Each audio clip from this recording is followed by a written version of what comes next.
안녕하세요, 캡틴 너구리카입니다. 오늘부터 2편 정도는 동영상이 아닌 설명하고 사진 위주의 영상이 될 예정입니다. 얘 뭐 이상한 테스트 하는구나 하고 생각해도 괜찮은데요. 해보고 영상도 괜찮고 반응도 괜찮다 싶으면 이전의 여행 사진으로 남섬 여행기도 추가적으로 만들어 볼까 생각 중입니다.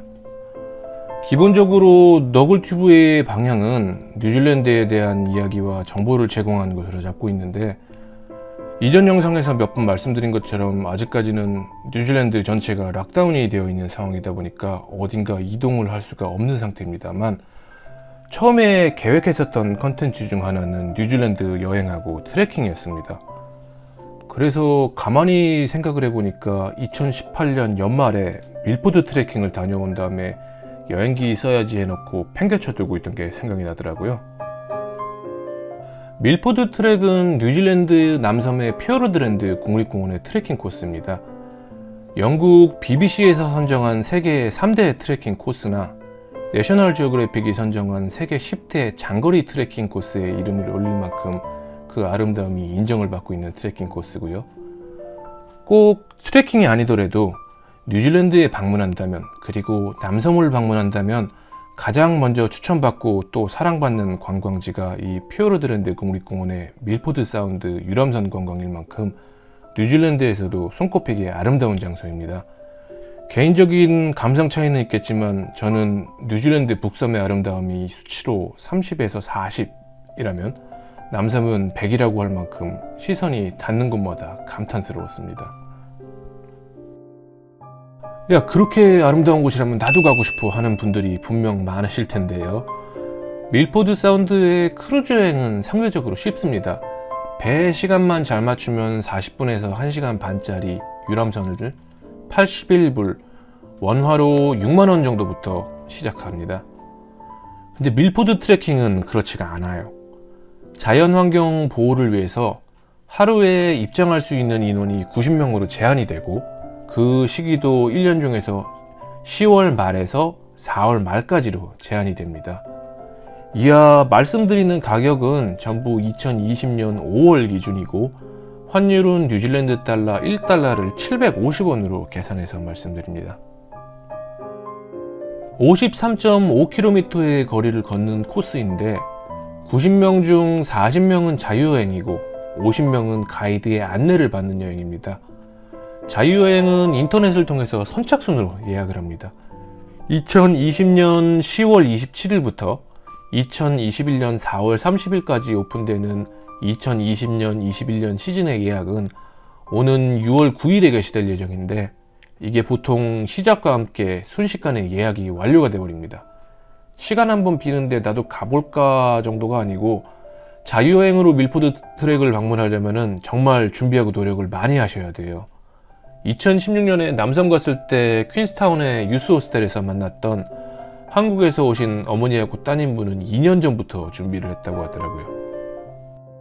가격은 자유여행의 경우 뉴질랜드 시민권자, 영주권자는 1박에 70불, 17세 이하 무료고요. 외국인의 경우는 140불입니다. 자유여행은 3박 4일이기 때문에 합계 210불에서 420불이고요. 원화 기준으로는 1인당 16만원에서 32만원 정도가 됩니다. 그러면 가이드가 동행하는 투어는 어떨까요? 마찬가지로 선착순이지만 자유여행에 비해서는 상대적으로 신청에 여유가 있는 편입니다.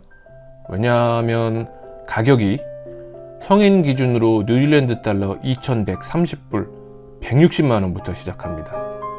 이 가격은 공용 화장실하고 샤워실을 사용하는 4인 1실의 1인당 가격이고요. 독립된 공간을 원하시는 경우 화장실, 샤워실이 포함된 2인 1실로 1인당 최대 3,430불, 257만원까지 올라갑니다. 코스는 같은 코스를 걷는데 자유여행과 가이드 동반여행의 가격 차이가 5배에서 8배의 차이가 나는데, 차이가 뭐냐고 물으신다면, 자유여행은 모든 짐을 본인이 지니고 다녀야 됩니다. 갈아입을 옷, 숙소에서 사용할 침낭, 3박 4일 동안의 식량, 식수, 걸으면서 체력을 보충할 간식 등 이렇게 준비를 하면 배낭이 대충 한 11kg 정도가 된다고 합니다. 무게를 가볍게 하겠다고 무조건 짐을 줄일 수도 없는 게 산속이다 보니까 뉴질랜드에서는 여름인 12월에도 밤에는 날씨가 서늘하기 때문에 갈아입을 옷이나 침낭은 필수고, 하루에도 5시간에서 7시간을 걸어야 하기 때문에 식사를 제대로 준비하지 않으면 정말 힘들다고 해요. 이게 지인분의 경험담입니다. 자유여행은 숙소가 단체로 사용하는 공간에서 선착순으로 도착하는 대로 침대 위치를 차지할 수가 있습니다. 샤워 설비가 없기 때문에 간단하게 타월로 몸만 닦고요. 머리는 드라이 샴푸를 준비하든지 해야 됩니다. 자유여행자가 이용하는 숙소는 이름이 클린턴 헛, 민타르 헛, 그리고 덤플링 헛으로 헛, 오두막이에요. 전기가 들어오지 않기 때문에 핸드폰이나 카메라를 위한 보조 배터리는 따로 지참해야 하고요. 어차피 핸드폰은 트레킹 코스 내내 신호가 잡히지 않기는 합니다만, 그 외에도 트레킹을 위한 이동, 버스하고 호수 위를 보트로 이동하는 워터택시까지 모두 개인이 계획을 세우고 준비를 해 놓아야 됩니다. 실제로는 이런 비용들 때문에 3박 숙박 비용인 420불로 끝날 수 있는 건 아니고 실제 비용은 더 많이 발생하게 되고요. 그에 반해서 가이드가 동행하는 여행은 이런 식으로 최대 4인 1실의 방에서 샤워 시설과 옷을 빨고 신발을 말릴 수 있는 드라잉룸이 준비되어 있고, 3끼 식사 모두 챙겨주고, 특히 저녁은 고기, 생선, 채식의 메뉴 중에서 고를 수가 있고 디저트까지 딸려 나옵니다. 숙소에서는 커피를 마실 수가 있고 원하면 맥주나 와인도 즐길 수가 있습니다. 가이드 여행의 경우도 본인의 옷을 비롯해서 지니고 다녀야 할 짐이 있지만 그 무게를 5kg 전후를 권하고 있다 보니 아무래도 자유여행하고는 편의성에서는 차이가 큽니다. 실제로 가보면 정말로 대접받는다는 느낌이 들고 돈값은 충분히 한다는 생각이 들어요. 제 경우는 밀포드 트레킹이 가족들의 버킷리스트 중에 하나였는데 어머니가 연세가 있으셔서 결국 가이드 여행으로 다녀왔습니다만, 자유여행을 하는 사람들 중에 중학생 정도의 나이부터 60세 이상의 어르신들도 있습니다. 말씀드린 것처럼 코스 자체는 동일하지만 편의성에 차이가 있을 뿐이에요. 재미있는 건 가이드 여행의 경우 어차피 큰 돈을 쓰는 걸 예상하고 오기 때문인지 비싼 방들이 먼저 예약이 완료가 되더라고요. 2020년, 21년 시즌도 가장 비싼 방들은 대부분 예약이 완료가 됐습니다. 어쨌거나 그래서 그 좋다는 밀포드 트레킹 나도 가보고 싶고, 자유여행 선착순 예약에 도전하거나 가이드 여행의 비용을 지불할 의사가 있지만 좀 더 자세한 내용을 알고 싶다, 그런 분들께 도움이 되고 싶어서 이번 영상을 준비해 보았습니다. 참고로 저는 얼티밋 하이크라는 업체를 통해서 다녀왔습니다. 밀포드 트레킹에 대한 전반적인 개념을 설명하려다 보니까 서론이 굉장히 길어졌네요. 여행 시기는 2018년 12월 19일부터 25일까지 오클랜드에서 퀸스타운까지 오가는 날을 포함해서 6박 7일이었습니다. 트레킹 자체는 3일 동안 걷는 코스지만 가이드 여행은 4박 5일의 스케줄입니다. 이번 편은 처음 출발부터 밀포드 트레킹 첫날까지 이틀 동안의 이야기입니다. 오클랜드에서 비행기를 타고 퀸스타운까지는 비행기로 약 2시간 정도가 걸립니다. 12월 말이면은 뉴질랜드에선 한여름이긴 한데 비가 와서 그런지 퀸스타운의 기온은 12도였고요.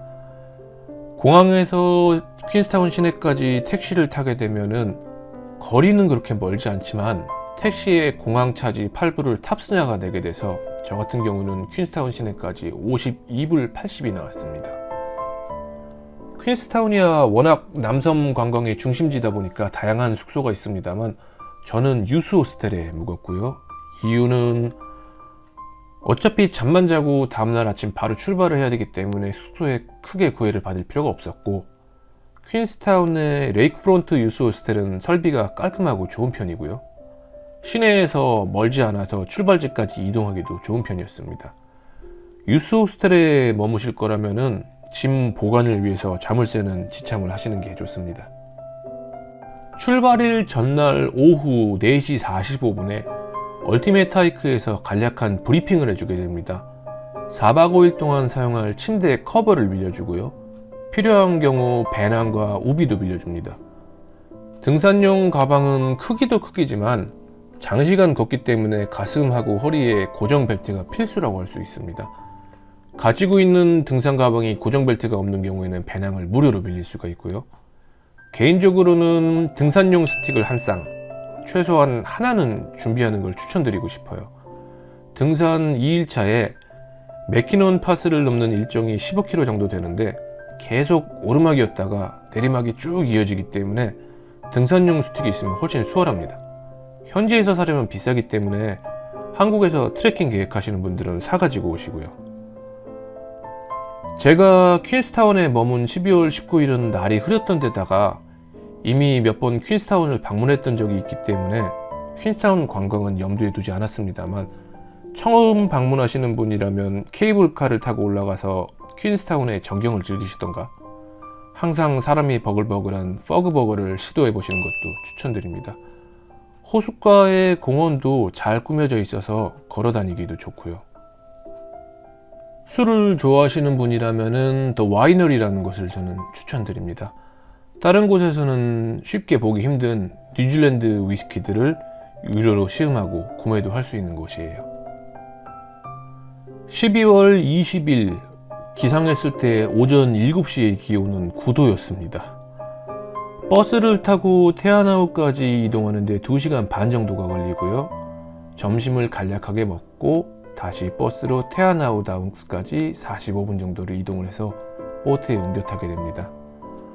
보트로는 약 1시간 10분 정도를 테아나우 호수를 가로질러서 갑니다.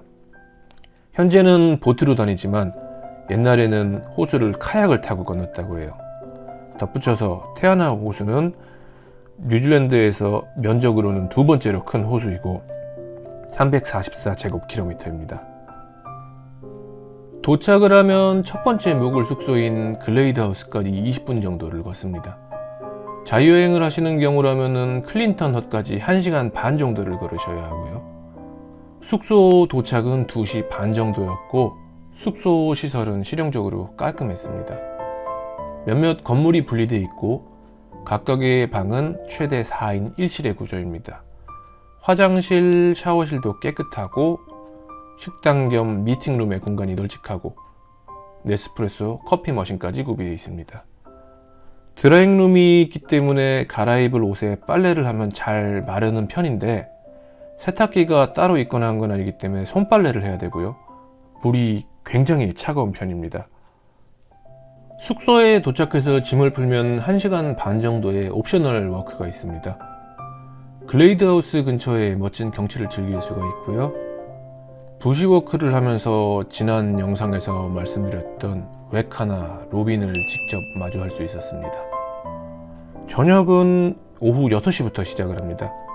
간단한 스낵이 제공되고 샐러드하고 메인 메뉴는 사슴고기, 생선 요리, 그리고 채식주의자를 위한 라자냐 중에서 하나를 선택할 수가 있고요.